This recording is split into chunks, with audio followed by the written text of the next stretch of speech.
c'est la première séance du séminaire général que cette année, Reggio Corrado et moi-même animons. Vous savez qu'on a eu quelques petits soucis l'année passée. Vous avez vu que nos vies avaient été un peu perturbées, le séminaire aussi, et je suis bien content de pouvoir reprendre une activité un peu normale de ce point de vue-là, même si donc ça va se faire dans la mesure du possible en distanciel. On verra si on arrive à un moment à reprendre la vie réelle. Le séminaire se tiendra un jeudi par mois. On est à peu près en train de boucler un programme sur l'année. Essayer de faire ça en début d'année, histoire que les choses soient bien posées. Certaines séances seront organisées en lien avec d'autres séminaires ou d'autres ateliers liés à des chercheurs du LAM. Et donc, on commence avec Joël Glassman. Et c'est un plaisir de le faire, pas seulement parce que les terrains de Joël et les miens n'arrêtent pas de se croiser, de l'ethnographie coloniale du Sénégal au label Four Famines que les Nations Unies ont promu en 2017. Donc, Joël a soutenu une thèse de doctorat en 2011 entre Paris 7 et Leipzig sur la police coloniale au Togo, thèse parue depuis chez Cartala. Il est actuellement professeur d'histoire africaine à l'université de Bayreuth, avec laquelle Bordeaux a des liens assez forts. C'est un plaisir à ces différents titres de le recevoir. Et il vient nous parler d'une nouvelle recherche qu'il a menée, en passant, si on veut, de la main droite à la main gauche, en passant de la police à la main qui nourrit. Et donc, on voit ce produit, ce livre, paru chez Routledge tout récemment, qui s'appelle Humanitarianism and the Quantification of Human Needs, Minimal Humanity. Et vous le verrez, c'est un livre très intéressant qui montre, au fond, qui est particulièrement intéressant, je pense, quand on est dans un laboratoire qui travaille sur les questions de l'Afrique, les questions des Suds, et qui montre comment le rapport entre le centre et le centre et les périphéries, au fond, tout ça, ça a quand même des effets globaux. Et au fond, c'est au cœur du livre de Joël. C'est comment penser ce travail, cette pensée de l'humanité à travers cette question des rations, des besoins humanitaires, et d'essayer de voir quel type d'humanité ça produit. À quel point c'est un processus qui est un processus émancipateur, universalisant, au fond un processus qui fonctionne de façon minimaliste, qui institutionnalise une sorte d'état d'exception. Donc beaucoup de questions intéressantes pour nous. Tu feras ton intervention en français ou en anglais en fait? On n'a pas discuté de ça, Joël. Qu'est-ce que tu as préparé? En français, a priori. En français, oui. Alors voilà, je me rends compte qu'on n'avait pas précisé dans la diffusion du message. On pensera à le faire à l'avenir.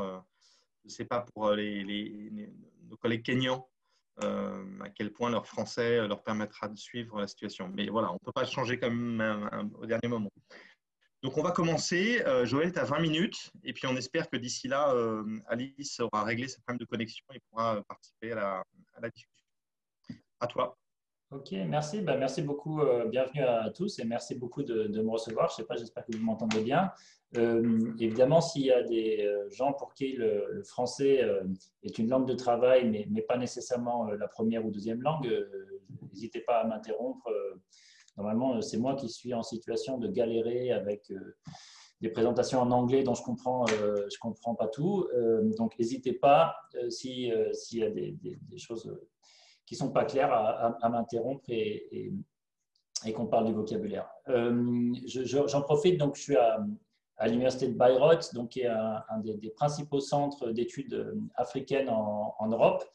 Ça me fait plaisir d'entendre qu'il y a des étudiants en master qui vont passer par Bayreuth. Si vous êtes doctorant, post-doctorant ou en master, n'hésitez pas à venir faire un tour par ici, dans lesquels on a ici toutes les disciplines réunies, de la linguistique à la science politique, en passant par l'anthropologie, l'économie, etc. N'hésitez pas à jeter un œil. Donc voilà, je fais la publicité obligatoire pour ma boutique. Et maintenant, je parle du fond. Vincent, je vais essayer de partager mon écran. En principe, alors je ne sais pas, est-ce que tout le monde voit l'écran du coup? Ouais. Ouais, vous voyez? Oui, très bien, oui. Ouais. Et, hop. Alors, comment on va faire maintenant?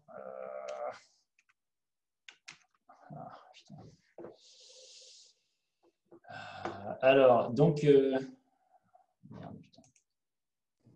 Essaye de passer en diaporama peut-être. Ouais, là, c'est bon, là? Oui. Impeccable. Ok. Donc, mon travail, c'est ce bouquin-là que Vincent a évoqué. C'est un bouquin qui porte sur la profusion de chiffres dans l'aide humanitaire. Donc, le point de départ de cette enquête, c'est la production d'indicateurs statistiques, de seuils, de standards, de toute une série d'informations chiffrées dans l'aide humanitaire, présentées sous forme soit de chiffres et d'indicateurs, de graphiques, d'infographies, de cartes, qui sont omniprésents actuellement dans l'humanitaire. Un des exemples parmi de très nombreux autres, mais un des exemples paradigmatiques, c'est le rapport annuel de OCHA, donc qui est l'Office de coordination de l'aide humanitaire de l'ONU. OCHA, c'est en temps de crise, en situation de crise humanitaire, l'organisation de l'ONU qui est chargée donc, de coordonner toute l'aide humanitaire. Et chaque année, OCHA produit un rapport sur l'état des besoins humanitaires dans le monde. Et c'est de fait un rapport qui est presque uniquement une série d'indicateurs statistiques. Ça, c'est la couverture à gauche et à droite, une page de ce rapport. Donc, ça vous donne une idée de ce à quoi ça ressemble. Donc, c'est pratiquement des informations chiffrées uniquement, avec au cœur de ce rapport le chiffre qui est ici au centre de l'écran, le People in Need, le nombre de personnes dans le besoin dans le monde, 167,6 millions de personnes dans le besoin dans le monde en 2020. On était avant le Covid. Et dont 108,8 millions qui vont faire, selon ce rapport, l'objet d'une aide humanitaire, qui vont être le people targeted, la cible. Et ce chiffre est un agrégat statistique, donc il réunit des personnes qui sont considérées comme dans le besoin pour des raisons tout à fait différentes. Certains sont réfugiés, d'autres déplacés internes, d'autres souffrent de malnutrition aiguë, etc. Donc, c'est un des exemples de la production de chiffres. Donc, on a une profusion de chiffres qui a lieu sur le fond. C'est blanc, l'écran est blanc, c'est normal. Donc, qui a lieu sur le fond d'un discours d'un nouveau déploiement de technologies, d'institutions sur l'importance du chiffre dans la gouvernance mondiale. Donc, l'ONU parle d'une révolution des données, donc la data revolution. Le secrétaire général de l'ONU a parlé d'un evidence-based humanitarianism, donc un aide humanitaire fondée sur les preuves statistiques, et donc un espoir comme ça que la production de statistiques va permettre à améliorer la qualité de l'aide humanitaire. Il y a un élément principal qui m'intéresse dans ce discours sur les statistiques humanitaires, c'est que ce n'est pas seulement un discours technique, mais c'est aussi un discours moral, un discours philosophique, un discours éthique, anthropologique, puisqu'il s'agit ici, par le calcul statistique, non seulement de rendre l'aide humanitaire plus efficace, mais aussi de la rendre plus transparente, de la rendre plus rationnelle, de la rendre plus juste. Et c'est une des raisons pour laquelle, il me semble, il est très difficile de répondre ou de refuser ou de critiquer cette injonction à produire du chiffre pour les organisations humanitaires. C'est parce que celui ou celle qui critique les chiffres se voit très rapidement taxé d'immoralité, de relativisme, d'obscurantisme, de refus, et finalement on se voit taxé de permettre les injustices ou la manipulation politique. Donc la quantification des besoins apparaît non seulement comme un outil technique, mais aussi, et c'est encore plus important, comme une preuve tangible de notre commune humanité. Ce qui est frappant de mon point de vue, c'est que la valeur morale qu'on accorde aux chiffres n'est pas remise en cause par ce qui est par ailleurs assez frappant, c'est que ces chiffres sont souvent de qualité assez médiocre. Les chiffres qui circulent dans l'humanitaire sont de qualité assez faible fréquemment, une chose dont ne se cachent pas les gens qui produisent les chiffres. C'est-à-dire qu'ils sont souvent, que l'on parle avec des experts du HCR qui comptent les réfugiés, par exemple, les experts de l'IOM qui comptent les déplacés internes, les experts de l'UNICEF qui comptent les enfants qui souffrent de malnutrition aiguë, ou alors les chefs de projet d'organisations humanitaires qui participent de l'évaluation des besoins, donc du need assessment. Et quand on discute avec eux, ils sont assez ouverts, assez francs sur le fait qu'il y a des choses qu'ils ne connaissent pas, qu'ils ont des incertitudes, qu'ils sont obligés de se fonder sur un ensemble d'estimations, de informed guesses, de proxy, etc., qu'on manque d'accès à certaines régions. Donc, il y a d'un côté ce savoir quotidien des experts qui sont très, très conscients et assez francs sur le fait que les chiffres sont de mauvaise qualité, mais d'un autre côté, néanmoins, et en dépit du fait que ces chiffres sont de mauvaise qualité et que cela est connu, eh bien, une fois que les chiffres sont publiés, ils mènent leur propre vie, ils circulent, ils sont utilisés dans l'évaluation des besoins. Donc, on a une espèce de pensée magique comme ça qui transforme des chiffres de mauvaise qualité en des outils de gestion à grande échelle. Alors, quand on s'intéresse à la quantification des besoins humanitaires, on rencontre rapidement deux types de lecture, deux types d'interprétation. La première interprétation, c'est une lecture de type weberienne, qui serait de dire, finalement, il y a de plus en plus de chiffres dans l'humanitaire, puisque l'humanitaire s'est professionnalisé. Elle s'est bureaucratisée, elle s'est spécialisée, et depuis les années 70, les budgets des organisations humanitaires ont grandi assez rapidement, et on a donc assez logiquement un processus de spécialisation, de développement de normes spécifiques, d'accroissement des savoirs spécifiques. On a des masters maintenant spécialisés sur l'aide humanitaire, on a des professions qui s'organisent autour de l'aide humanitaire, on a de plus en plus d'organisations qui sont de plus en plus structurées, etc. Et donc, bon, si on lit quelqu'un comme Michael Barnett qui a écrit Empire of Humanity, qui est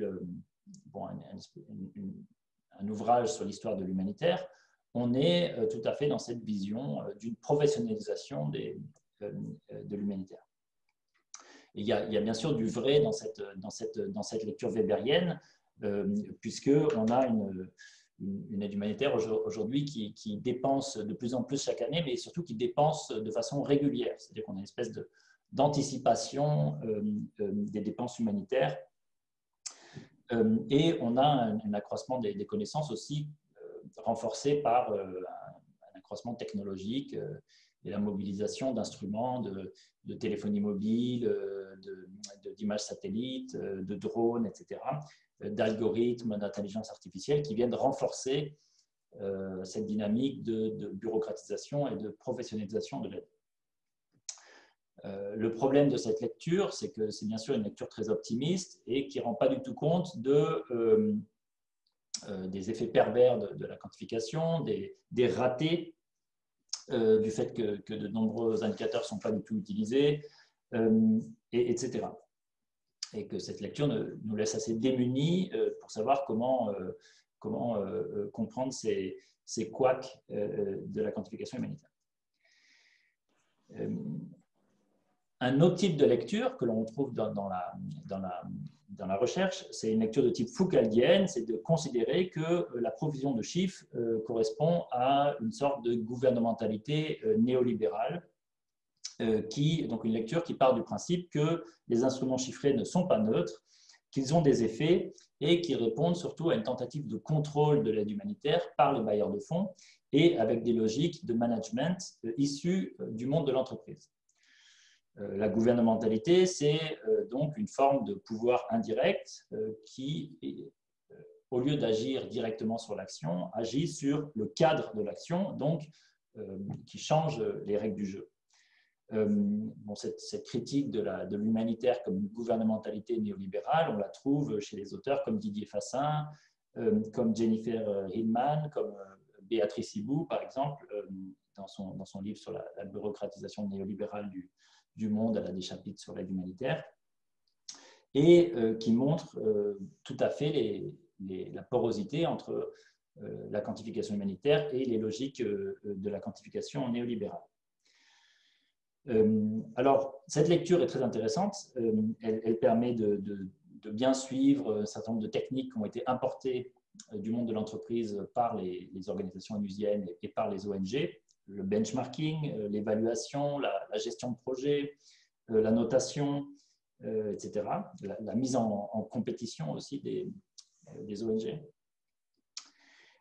Et c'est une vision aussi qui se voit confirmée par le nombre croissant de partenariats entre les ONG humanitaires et les entreprises privées du type Microsoft, IBM, Incel, Google, etc., qui justement se spécialisent sur cette question de la saisie quantitative des besoins.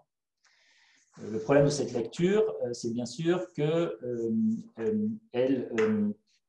masque, à mon avis, les enjeux qui sont internes aux organisations humanitaires. C'est-à-dire qu'elle considère l'aide humanitaire dans un ensemble, mais elle ne permet pas de faire des distinctions à l'intérieur de l'aide humanitaire. Et elle considère un peu le néolibéralisme comme un deus ex machina qui agirait de l'extérieur. Et voilà, donc c'est une lecture indispensable, bien sûr, mais qui ne permet pas de comprendre tout à fait ce qui se passe à l'intérieur des organisations humanitaires.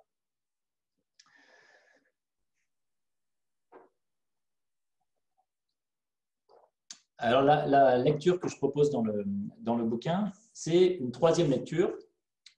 C'est une lecture qui s'intéresse à la façon dont les acteurs eux-mêmes, c'est-à-dire les organisations humanitaires elles-mêmes, ont contribué à associer leurs outils, des outils techniques, à des valeurs morales.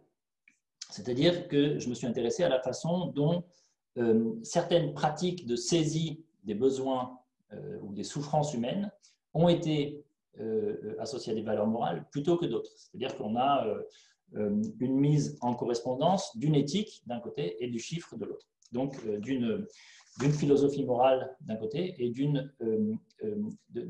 d'outils techniques de l'autre.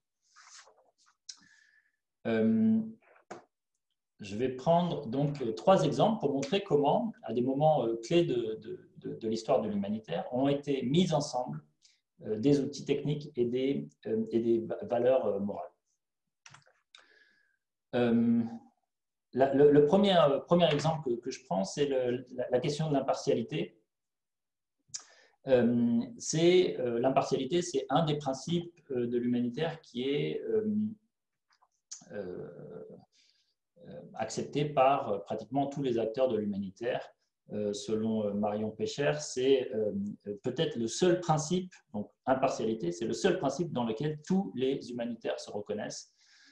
Effectivement, donc ce principe selon lequel les aid priorities are calculated on the basis of need alone, donc les secours sont attribués seulement en fonction des besoins.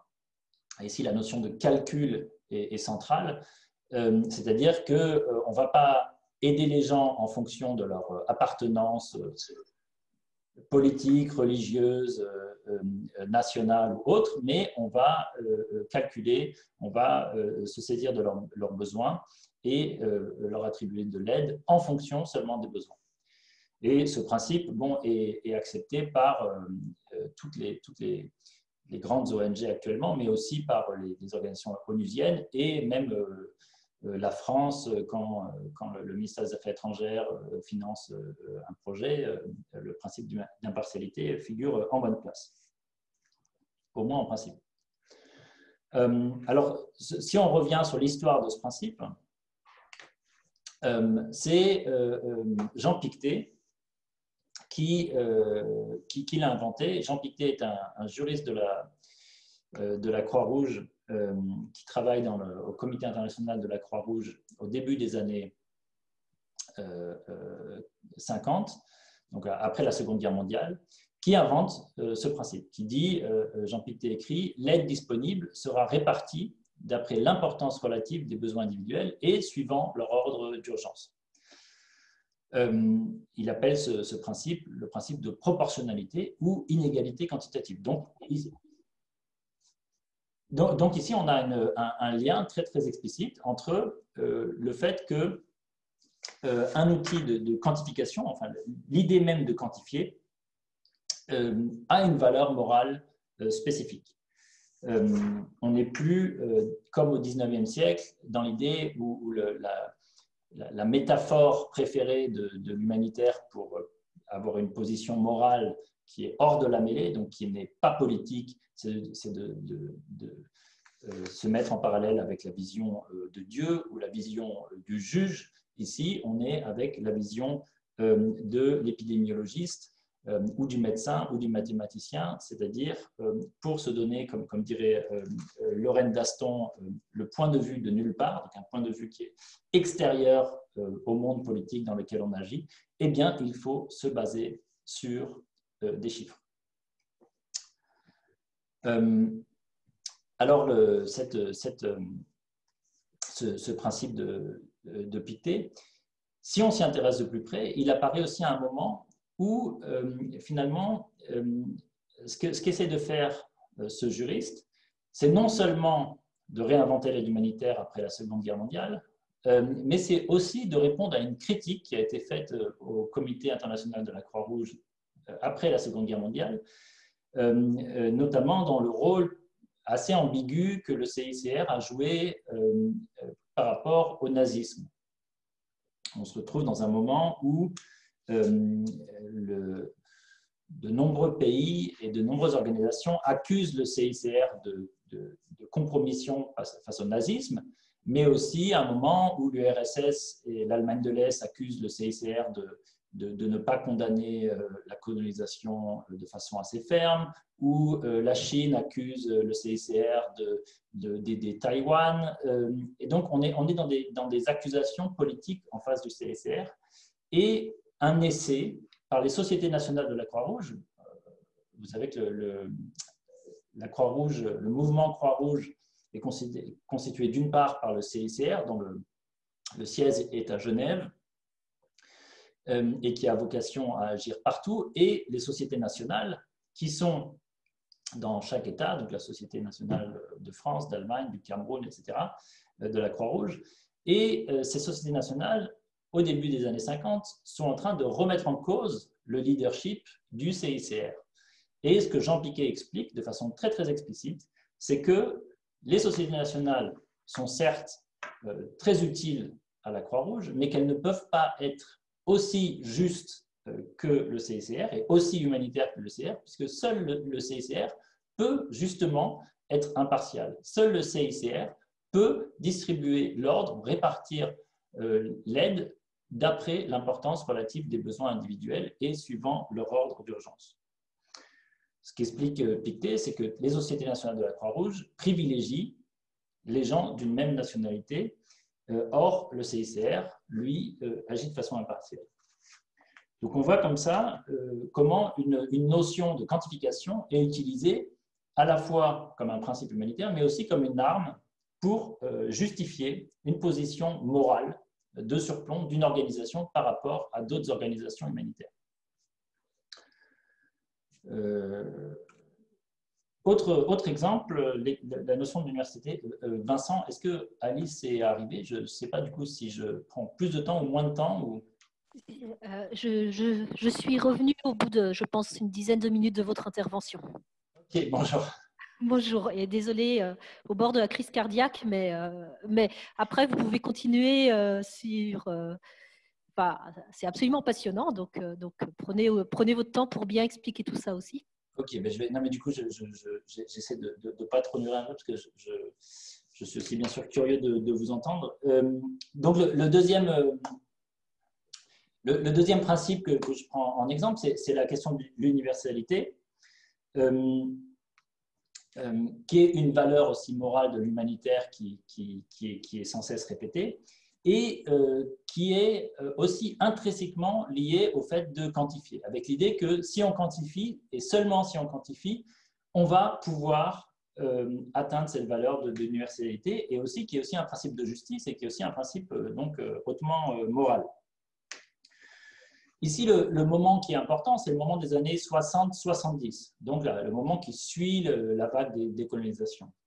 on se souvient que pour toute la période coloniale, la production de chiffres et la production de savoir sur les besoins des populations colonisées est extrêmement restreinte. Bon, ça, c'est quelque chose que Vincent Bonnecase, dans son livre sur la pauvreté au Sahel, a montré de façon très convaincante, qui est de dire que pendant toute la période coloniale, si on veut au moins jusqu'aux années 40 pour ce qui est de l'Empire français, on s'intéresse très peu au niveau de vie des populations, notamment africaines, parce que finalement, comparer les niveaux de vie des populations européennes et des populations africaines n'a pas de sens selon le point de vue raciste de l'administration coloniale. Donc, il n'y a pas lieu de comparer les besoins des uns et des autres. Et on arrive donc dans les années 50 et 60 avec des organisations onusiennes notamment, mais aussi des États, qui déploient rapidement tout un ensemble d'outils pour justement s'emparer des besoins, saisir les besoins et essayer d'assurer une commensurabilité des individus et des sociétés entre elles. Et cette histoire des années 60-70 débouche donc sur des questions sur finalement qu'est-ce que ça veut dire de comparer et quels éléments peut-on utiliser. Je vais prendre un seul exemple qui est un exemple microscopique mais qui permet d'illustrer ce que ça peut vouloir dire. Cet exemple, c'est celui de cet outil qui est le MUAC, le Mid Upper Arm Circumference. C'est un outil de 30 cm, un bandeau de plastique qui est un indicateur de malnutrition aiguë chez les enfants de moins de 5 ans. Le bandeau de plastique est entouré autour du bras de l'enfant et un code couleur indique le niveau de nutrition, vert pour un enfant en bonne santé, jaune pour un enfant qui souffre de malnutrition aiguë, jaune ou blanc ici, dans le modèle qu'on a, et rouge pour un enfant qui souffre de malnutrition aiguë sévère. Cet indicateur est utilisé par l'OMS, par l'UNICEF, par toutes les grandes organisations, parce qu'elle permet notamment de comparer les enfants de toutes les sociétés sans considération d'autres facteurs. C'est un indicateur anthropométrique qui est très rapide, très efficace et qui est très utilisé. Alors pourquoi est-ce qu'on a considéré qu'il fallait comme ça des outils comme le MUAC uniques pour comparer les sociétés et qu'est-ce que ça entraîne comme discussion? Eh bien, c'est un outil qui est inventé justement dans les années 60. La première utilisation massive dans une crise humanitaire de cet outil, c'est le Biafra, c'est la guerre d'indépendance du Biafra en 1967-1970, un moment où on se trouve face à une instrumentalisation des chiffres des deux côtés, une politisation des chiffres de la mortalité infantile et de la malnutrition aiguë. Et donc, on recourt à cet instrument pour avoir un instrument d'objectification de la situation. Et le problème de la malnutrition, c'est que les enfants de différentes régions du monde, de différentes régions à l'intérieur d'un même pays et même entre les individus, réagissent de façon très différente au même problème. C'est-à-dire que face à la malnutrition, on a des symptômes cliniques très différents. Certains enfants maigrissent très vite, d'autres moins, et développent des symptômes différents.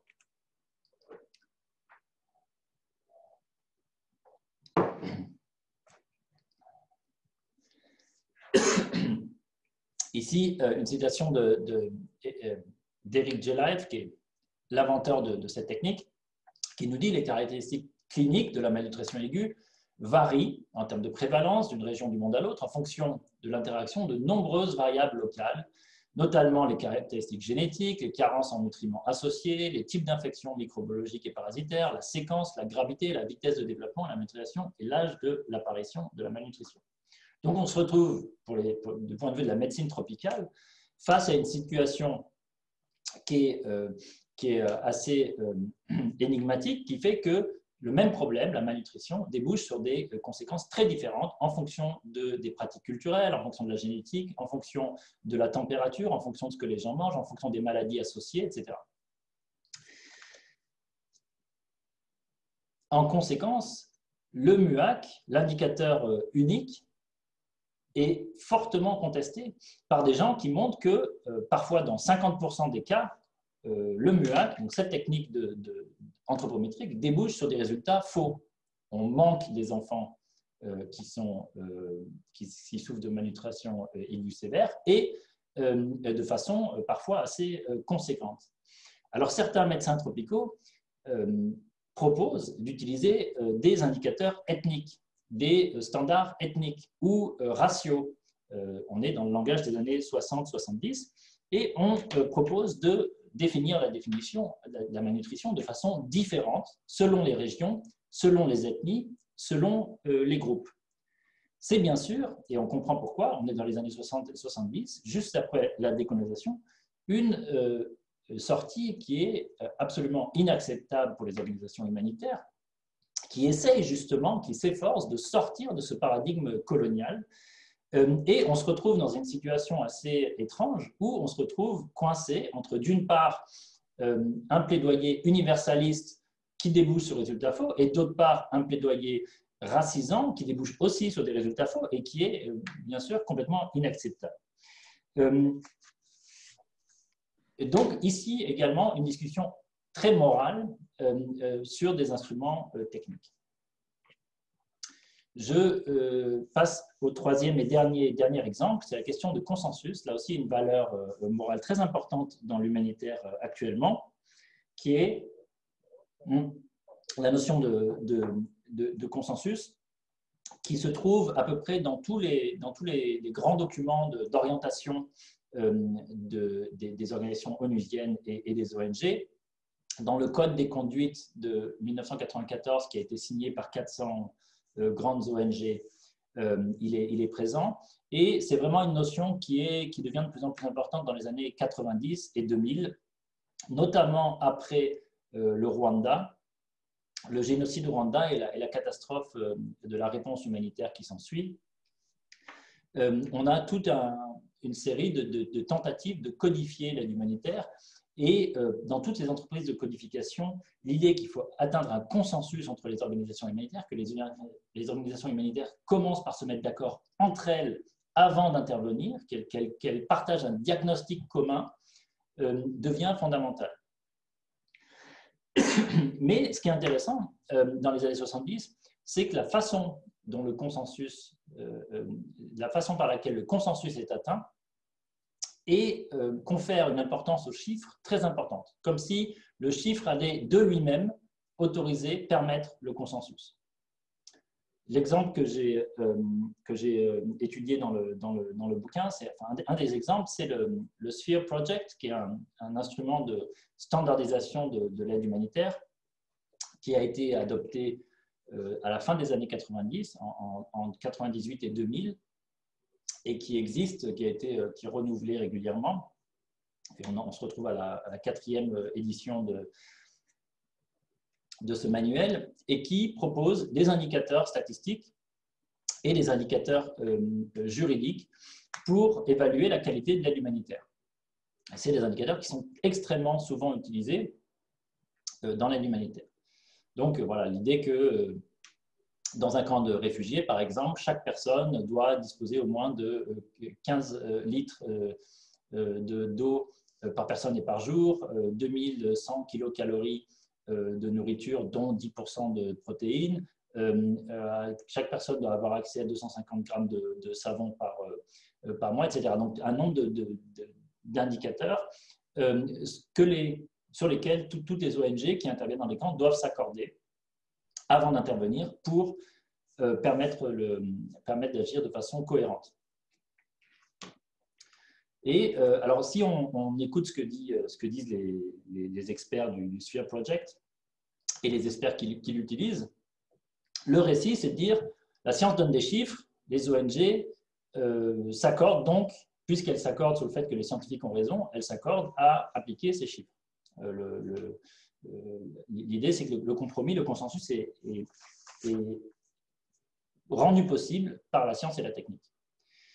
Ce que j'ai fait dans mon enquête, c'est que je suis allé voir les archives du Sphere Project et ce qu'on a dans les archives du Sphere Project, c'est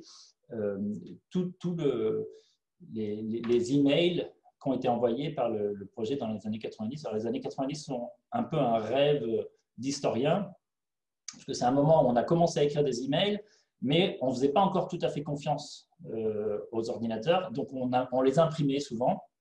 Et donc, dans les archives du projet Sphere, il y a des gros classeurs où les managers ont imprimé systématiquement tous les emails qu'ils recevaient. Et donc, on se retrouve avec quelque chose qui n'existerait plus du tout aujourd'hui. C'est des emails imprimés qui sont une source, bien sûr, tout à fait intéressante pour voir comment sont négociés les chiffres entre les experts et les organisations humanitaires. Et le modèle qui sort très, très clairement, c'est qu'on n'est plus du tout dans un modèle où les scientifiques vont donner le là et les ONG vont suivre, mais on est dans une négociation permanente avec des experts des ONG qui posent des questions, effectivement, à des scientifiques qui sont sollicités. On a des épidémiologues, des biologistes, on a des biologistes, on a des médecins, etc., qui sont sollicités. On leur pose des questions, ils répondent.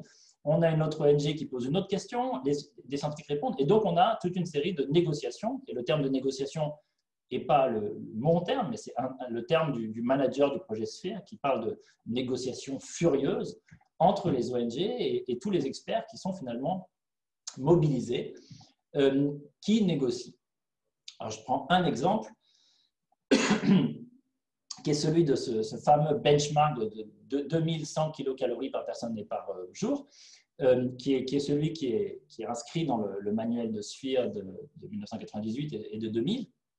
Et en fait, si on regarde les emails, on se rend compte que les experts convoqués et les ONG proposent des chiffres très, très différents. Et à chaque fois, finalement, argumentent avec des raisons qui sont à la fois scientifiques. La science est toujours là, ce n'est pas purement arbitraire, mais ce n'est jamais une raison unique. C'est-à-dire qu'il y a toujours des raisons politiques, morales, économiques. Par exemple, un expert qui va dire, eh bien, il faut dire 1800 kilocalories parce que si on dit plus, les bailleurs ne vont jamais accepter, ou alors il faut dire plus parce que justement, si on dit moins, on aura moins de moyens, etc. Et donc, finalement, choisir un chiffre plutôt que l'autre, c'est toujours privilégier une stratégie plutôt que l'autre, c'est toujours privilégier une organisation plutôt que l'autre. Ici, en l'occurrence, c'est le chiffre de l'OMS qui est reçu à la fin, mais pas parce qu'il fait figure d'un consensus parmi les scientifiques, mais parce qu'il est choisi de façon à la suite de négociations et à la suite d'un rapport de force.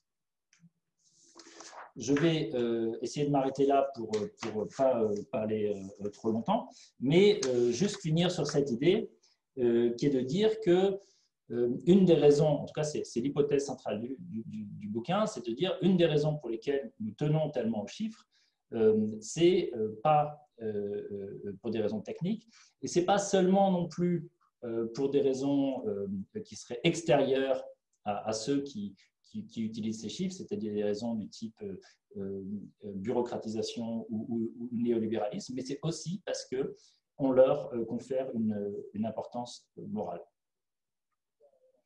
Je m'arrête là pour le moment.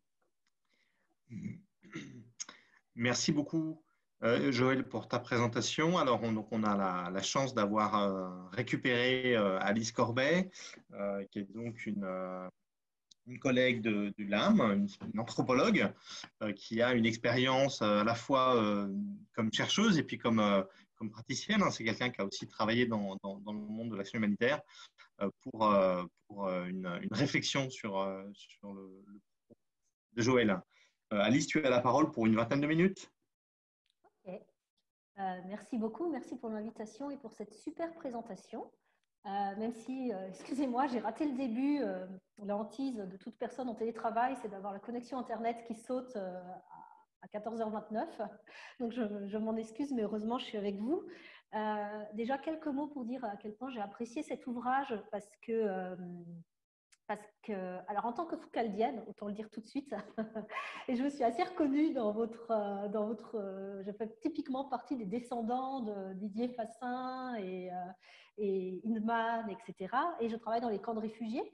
Donc en tant que foucaldienne et aussi justement en tant que personne qui a pratiqué l'humanitaire et qui a travaillé dans les camps de réfugiés, votre livre m'a éclairée et m'a beaucoup remise en question.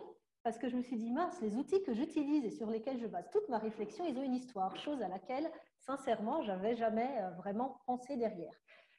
Concrètement, dans les camps de réfugiés, quand on voit les gens qui doivent recevoir 2100 kilocalories par jour et qu'une ONG, ce qui est arrivé dans mon travail, un jour dit ah ben, on vous amène 2100 kilocalories, mais que en huile, mais vous avez vos 2100 kilocalories. Donc, c'est dans des cas de camps de réfugiés de très longue durée. C'était les camps sahraouis où il y a des problèmes avec les bailleurs. Mais enfin, voilà, on se retrouve face à des problèmes, on se dit mince, et sachant que c'est des camps où il n'y a pas le droit de travailler pour diverses raisons liées au droit dans les camps de réfugiés. Bon, les ONG savaient que les gens allaient revendre un petit peu leur huile pour acheter de la farine, pour pouvoir avoir autre chose. Mais on avait chaque jour 2100 kilocalories de quoi que ce soit. On avait les mêmes bassines, enfin voilà, on était dans un monde extrêmement normé. Puis en voyageant de camp de réfugiés en camp de réfugiés, j'ai retrouvé les mêmes 2100 kilocalories. Et en travaillant un peu sur la fin par la suite, notamment ce petit bracelet brachial.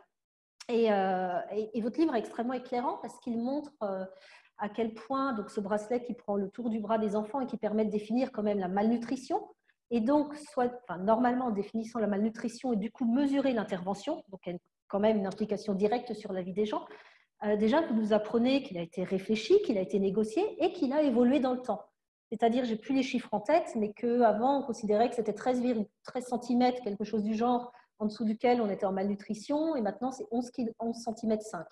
Déjà, l'histoire fait changer le taux de malnutrition, ce qui est extrêmement problématique. Il me semblait que la malnutrition pouvait être plus voilà, se mesurer. Enfin, là, pour le coup, on se retrouve à un problème véritable de mesure. Et cet outil, comme en faisant des recherches, je ne me souvenais plus du terme en français, en fait, donc bracelet brachial. J'ai fait une petite recherche sur Internet tout à l'heure.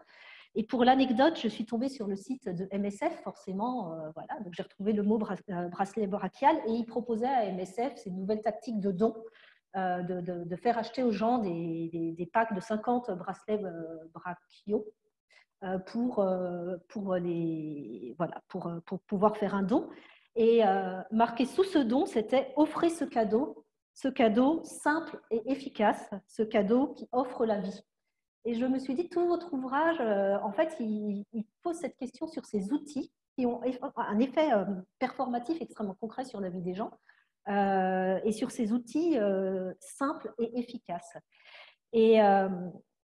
Et voilà, enfin, moi, ce qui m'a vraiment surpris dans votre ouvrage, alors je vais encore une fois parler de la question des camps de réfugiés un peu que j'ai vécu, puisque c'est des lieux, et d'ailleurs c'est aussi ce que j'ai approché dans votre livre, c'est que vous avez vos 2 derniers chapitres sur le cas du Cameroun et des camps de réfugiés camerounais, et qu'on voit comment vous voyez ces négociations du quotidien ou pas qui s'effectuent avec la présence des réfugiés au Cameroun. Mais bon, les camps, c'est quand même un lieu assez facile à observer car c'est relativement délimité, il y a beaucoup d'agents qui y interviennent, etc. Et on voit que la standardisation est partout, jusqu'à standardiser les personnes à l'entrée dans le camp. Où non seulement on les mesure par des mesures de biométrie, donc prise des doigts de la main, prise de l'iris de l'œil, etc., ce qui permet même dans certains camps de réfugiés d'acheter des affaires maintenant avec l'iris de l'œil. On ne donne plus de l'argent à des réfugiés, on leur donne fictivement, ils peuvent passer dans un supermarché et montrer leur œil pour être authentifiés. Du coup, il n'y a plus de trafic, etc. Puis, bon, ça pose des questions éthiques sur la biométrie. Donc, on a un vrai tri, un vrai screening à l'entrée dans les camps. C'est à ce moment-là aussi où on voit les niveaux de vulnérabilité des personnes, qui pour moi, j'ai trouvé très problématique parce que des personnes sont jugées comme vulnérables au moment de leur entrée dans le camp et peut-être qu'elles ne le sont plus par la suite. Par exemple, vulnérable, ça peut être un enfant seul, mais peut-être qu'il peut retrouver par la suite sa famille. Ou alors, inversement, on peut rentrer dans le camp en étant non vulnérable et puis par la suite, pour des raisons complexes qui ne sont pas identifiables dans les 5 minutes d'entretien lors de l'entrée du camp, devenir vulnérable. Par exemple, venir dans une hiérarchie sociale, de personnes qui sont en bas de la strate, etc. Donc, bon, on a ces procédures d'entrée. On a après, dans le camp, des automatismes extrêmement liés au Nord et aux standards dont vous parlez et qui ont des concrétisations extrêmement fortes. Et c'est quelque chose que j'ai apprécié dans votre livre, c'est de voir tout ce qu'il y avait en amont dans ces chiffres. Mais moi, ce que j'ai pu aussi observer, c'est comment, en l'occurrence, les réfugiés, voire les pays d'accueil, connaissaient ces chiffres et les manipulaient un petit peu. Donc, j'ai parlé des personnes vulnérables. Il y a des personnes qui se font passer pour vulnérables parce qu'ils savent qu'ils auront plus de kilocalories quand ils sont vulnérables. Donc, ces chiffres sont extrêmement appréhendés par les personnes et c'est parfois assez dérangeant de voir des scènes où vous avez parlé de la professionnalisation de l'humanitaire, mais vous avez parlé de l'expertise. Et il est vrai que ces chiffres sont extrêmement négociés entre les experts. Moi, ce qui me semble très intéressant, c'est de voir aussi que sur le terrain, ils sont exécutés. Je ne dis pas que les gens oublient de réfléchir dessus, mais les personnes qui délivrent les kilocalories, les personnes qui font les mesures avec le bracelet brachial, etc., ne sont pas les experts, ne sont pas les personnes qui discutent ces chiffres. Et finalement, il y a un côté exécutant de l'humanitaire qui est aujourd'hui, je ne parlerai pas de sous-traitance, hein, mais qui est aujourd'hui voilà, une délégation. Donc ces chiffres ne peuvent plus être discutés. Donc dans vos histoires de négociation, il n'y a plus trop malgré tout la remontée du terrain. Parce que même si ces personnes sont critiques sur ces chiffres, elles ont du mal à faire remonter. Donc ces personnes sont elles-mêmes un peu coincées en tant qu'exécutants et applicants du chiffre et de l'outil. Encore une fois, je parle de choses très matérielles où ils doivent prendre les mesures des personnes et à partir de là faire des remontées et produire une multiplicité de rapports qu'on a aujourd'hui dans le monde humanitaire, parce que cette bureaucratisation, elle alourdit aussi le processus. Et de l'autre côté, on a des récipiendaires, les dits bénéficiaires de l'aide humanitaire, qui eux ont tout à fait compris l'usage qu'ils pouvaient avoir de ces chiffres et qui peuvent donner lieu à des stratégies d'adaptation, de contournement, des stratégies qui peuvent parfois être très dures. On a vu des cas où des gens affament un enfant pour qu'il soit au stade d'urgence et qui du coup pouvoir récupérer plus d'argent. Et puis on a voilà, plusieurs fluctuations là-dessus.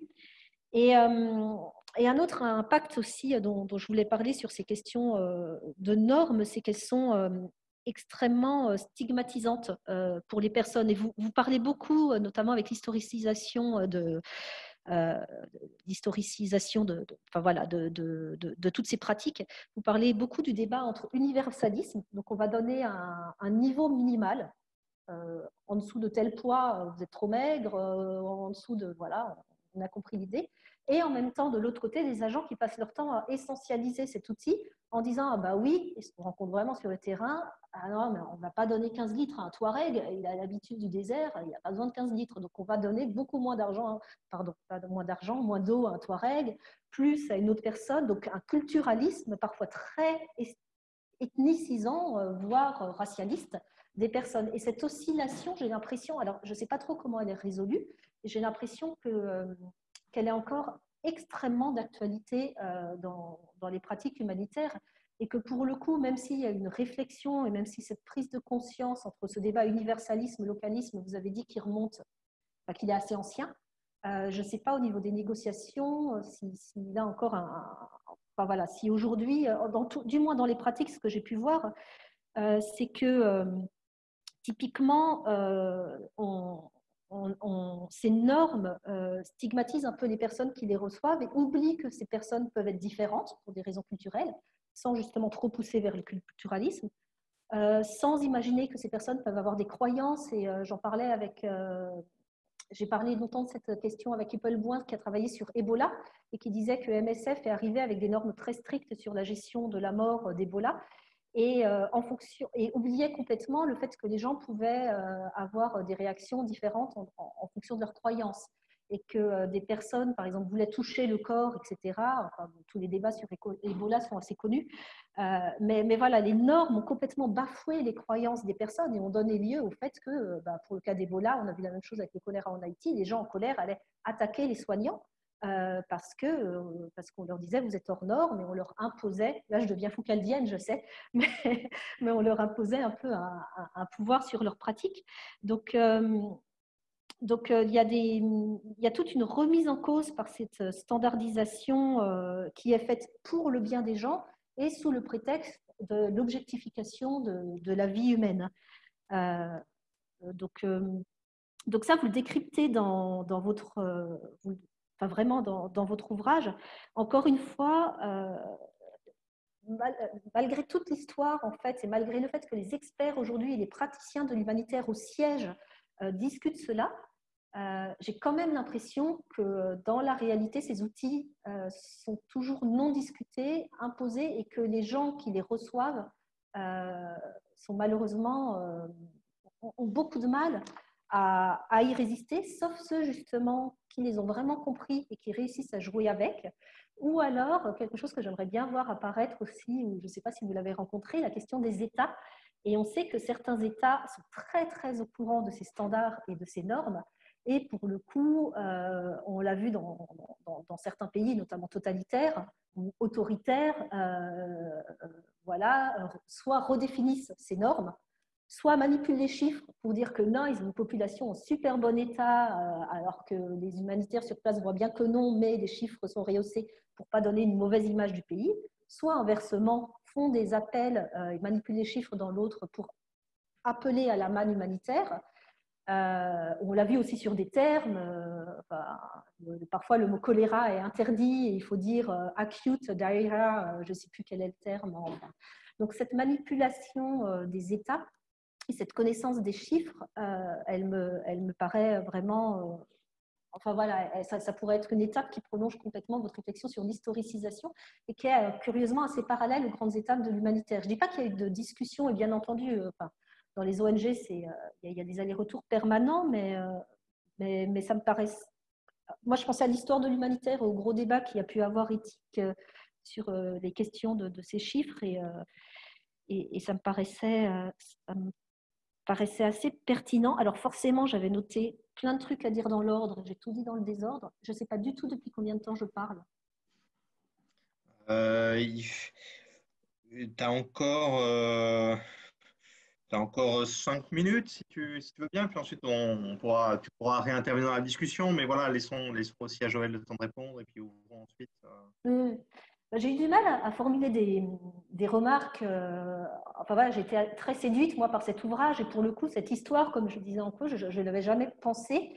Ce que je vois par contre, et là je vais parler un peu du praticien, vu que je suis au conseil d'administration d'Action contre la faim, et j'ai moi-même produit énormément de rapports, et ce que je vois, c'est cette bureaucratisation qui est quand même très effective, qui font remonter des rapports, et quand on prend une décision sur un conseil d'administration, c'est uniquement basé sur les chiffres. Alors, on a parfois un petit peu de géopolitique, un petit peu, avec des cartes, la géopolitique pour les nuls, quoi. Ça ne va pas bien dans le nord du Nigeria, et les gens ont des problèmes, et il y a beaucoup Haram aussi, et du coup, il faut qu'il y ait ACF, ça va un peu plus loin, mais guère. Par contre, on a toutes les mesures, et c'est des mesures qui nous permettent effectivement d'argumenter auprès des bailleurs, d'argumenter sur le fait de dire qu'il y a des besoins, et d'argumenter aussi. Alors, je me demandais parfois s'il n'y avait pas tout un jeu des travailleurs humanitaires là-dedans qui veulent, d'un point de vue, je vais être un peu cynique, garder leur emploi, rester dans la zone, parce qu'il y a de plus en plus de travailleurs humanitaires qui sont des locaux. Et est-ce qu'il n'y a pas, c'est une grosse question, hein, est-ce qu'il n'y a pas un intérêt parfois à dire qu'il y a des besoins dans une zone enfin voilà, toute cette discussion, moi je parle beaucoup de la discussion de ces normes au moment de la création du chiffre. Donc il y a des travaux qui ont été faits, dessus. Mais c'est une réalité très prégnante, même dans les prises de décision, dont on a beaucoup de mal à sortir.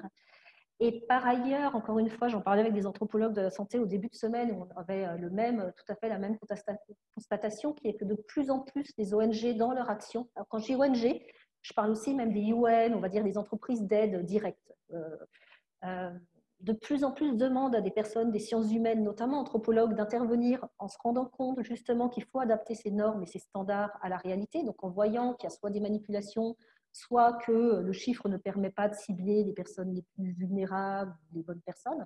Donc il y a une réelle prise de conscience, et à mon avis depuis plusieurs années, mais cette prise de conscience, elle s'est vraiment matérialisée avec les crises sanitaires, quand on a vu que les médecins ne soignaient pas les bonnes personnes vis-à-vis d'Ebola et du choléra, et que donc à chaque fois, ils ont demandé à des anthropologues notamment d'intervenir.